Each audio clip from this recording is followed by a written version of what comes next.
पण या सगळ्या तर झाल्या त्यांच्या बिहाइंड द सीन्स वाल्या गप्पा. पण मला एस्पेशली एका पार्टकडे यायचंय, जो त्यांनी त्यांच्या लेटर स्टेजेसमध्ये केला. तो म्हणजे बॉम्बे टॉकीज. हं. काय होतं त्या फिल्ममध्ये, which made Sadashiv Amrapurkar sir say yes? What made him say yes is a totally different thing. Okay. So त्यावेळेला ही खूप हवा झाली होती की असं धर्मा करताय आणि मोठे मोठे डिरेक्टर्स करणार आहेत वगैरे वगैरे वगैरे. तेव्हा इफी गोव्याला मी गेलेली होती आणि त्यांचा फोन आला आणि मी म्हणलं, हा बाबा बोला. म्हणाले, अगं मला सांग, हा दिवाकर बॅनर्जी कोण आहे? मी म्हणलं, बाबा दिवाकर बॅनर्जी हा खूप मोठा डिरेक्टर आहे, चांगला करतो का तो काम? मी म्हणलं, बाबा he is one of the leading directors आणि one of the sought after directors, म्हणजे लोक मरतात त्याच्याबरोबर काम करायला. हो का? बरं बरं, मग ती गोष्ट बरी आहे, मग मी करतो. म्हणलं करतो म्हणजे, कारण तोपर्यंत बाबांनी जवळजवळ काम थांबवलेलं होतं.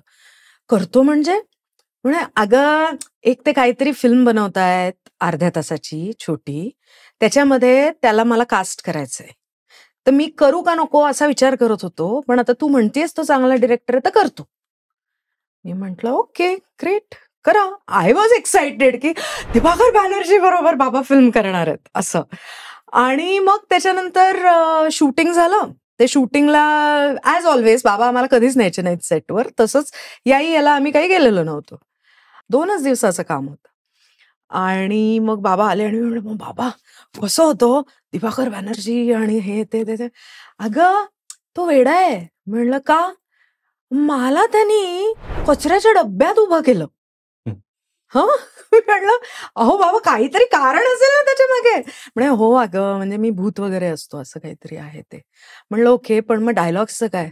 डायलॉग जरा टाइमपास असं असं म्हणून त्यांनी तिथे तो विषय संपवला. कट टू फिल्म रिलीज झाली. मी थिएटरमध्ये जाऊन पाहिली आणि मी घरी गेले आणि मी बाबांच्या अक्षरशः पाया पडले. म्हणलं बाबा दिस इज, म्हणजे तुम्ही ते पुस्तक बाबांनी एक ट्रान्सलेट केलं होतं, ऍक्टिंग 6 लेसन्स, राईट, स्टॅनिस्लावस्कीचं. तर मी म्हणलं तुम्ही ते कशाला करत बसलात? तुम्ही ह्या सिनेमा आपण सगळ्यांना दाखवू. एक वाक्य, एक शब्द हा किती वेगवेगळ्या पद्धतीने बोलता येऊ शकतो, त्याच्यातून किती इमोशन्स निघू शकतात. आणि एका ऍक्टरची प्रोसेस नेमकी कशी असू शकते, हे इतक्या सुंदर पद्धतीने तुम्ही सांगितलंय की पुस्तकाची गरजच नाही, मुलांनी त्याचाच अभ्यास करावा.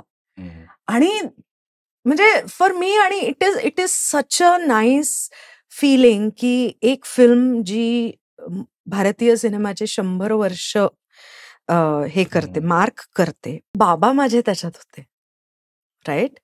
आणि and that also his last film. म्हणजे ह्याच्यापेक्षा चांगलं अजून काय आपण म्हणू शकतो की त्यांना चान्स, म्हणजे इट्स अ पोएटिक जस्टिस म्हणतात तशा प्रकारचं मला ते वाटतं.